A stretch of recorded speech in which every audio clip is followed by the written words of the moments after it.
Kuya, yung girlfriend mo patay na. Ano? Patay na si Angela, kuya. Ano? Natagpuan siya sa ilalim ng tulay. Pinatay siya, kuya.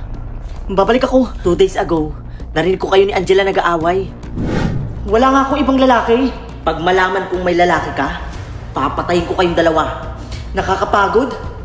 Alam mo, bahala ka na kung anong gusto mong paniwalaan.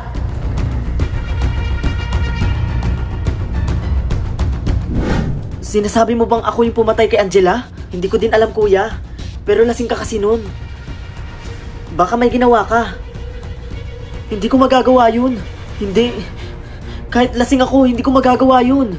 Kuya, paano mo nasabing hindi? Lasing ka nga nun. Babalik ako.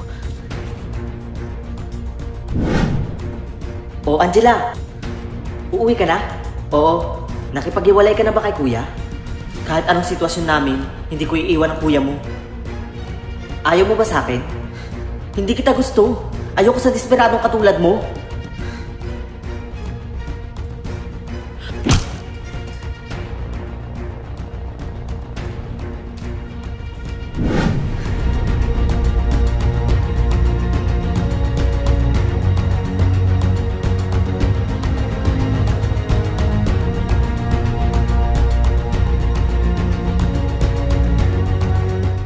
So ayun nga guys, so for today's video ay naligo kami sa dagat. At yun na nga, kakarating pa lang namin ay agad-agad naman silang nag-inuman. Buti na lang ako ay di naman ako umiinom, kaya pinabayaan ko na lang sila. Yan nga pala yung kapatid kong babae at yan yung mga pamangkin ko. Pagdating talaga sa inuman, si mama hindi nagpapatalo dahil siya ay reyna ng mga lasinggera. At yun na nga, nagsimula na kanilang pagsasaya, sana all masaya. At yun na nga, dahil sa naboboring ako ay nagsimula na nga ako magbihis at para maligo. At ayun na nga, nag-video-video muna ako dito kasi gusto ko muna nga lasapin ang ganda ng tanawin dito sa Northern Samar. At yun na nga, naligo na nga sila mama at ang ibang mga kasama namin. Yan nga pala si mama ay for dalasing na. Ganda talaga maligo sa dagat kapag hapon na kasi hindi na mainit. At yan na pala yung mga kasama naming maligo. At yung iba yan na, dinala na yung lamesa kasi dyan na sila nag-inuman para malapit sa dagat. At yun na nga guys, pinapakilala ko sa inyo yung pamangkin ko. Yan nga po pala yung anak na kapatid ko. Sabi ko sa niya, A.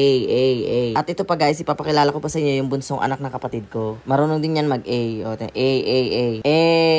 At yun na nga guys, nag-enjoy na sila maligo. At nandito na nga po yung dalawang mag-asawa. Grabe, sobrang sweet nila. Sana all sweet. Edi kayo na. Charuru! At yun na nga po. So habang nag-enjoy sila, so yun, ako naman dito ay pa-video-video lang. At pumunta na nga po pala ako dito sa mga pamangkin ko kasi gusto ko magpa-kiss sa kanila. Kasi mahal na mahal ko tong mga pamangkin ko guys.